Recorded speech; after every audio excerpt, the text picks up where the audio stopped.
लोकसभा चुनाव के दौरान ही संघ और बीजेपी के रिश्तों में दूरियों की चर्चाएं शुरू हो गई थी।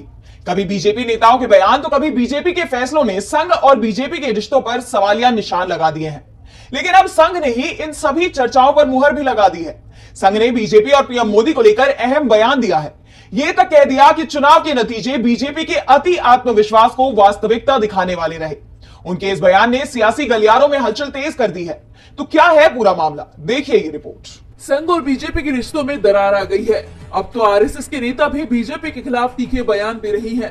संघ के मुखपत्र ऑर्गेनाइजर ने लोकसभा चुनाव में बीजेपी को मिली हार को वास्तविकता की झलक बताया है। नड्डा के बयान पर भी सफाई मांगी गई है। दरअसल लोकसभा चुनावों में चौथे चरण की वोटिंग के बाद बीजेपी अध्यक्ष जेपी नड्डा ने कहा था कि शुरुआत में हम कम सक्षम थे, तब हमें आरएसएस की जरूरत पड़ती थी। अब हम सक्षम हैं। आज बीजेपी खुद अपने आप को चलाती है, हमें आरएसएस की जरूरत नहीं है। ऑर्गेनाइजर ने अब इसे लेकर सीधे बीजेपी से ही जवाब मांग लिया है।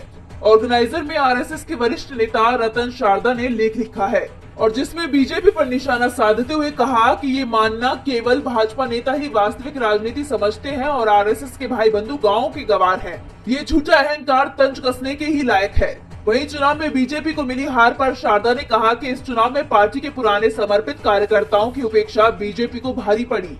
लेख में कहा गया है कि बीजेपी के नेता कार्यकर्ता केवल सोशल मीडिया पर पोस्ट साझा करते रहे, लेकिन वो जमीन पर उतरे ही नहीं। वो अपने बुलबुले में खुश थे और जमीन पर आवाजें नहीं सुन रहे थे।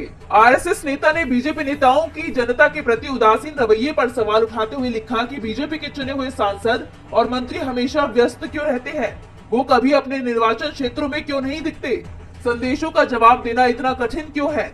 लेख ने सियासी गलियारों में चर्चाएं तेज कर दी हैं कि क्या संघ और बीजेपी के रिश्तों में दरार आ गई है।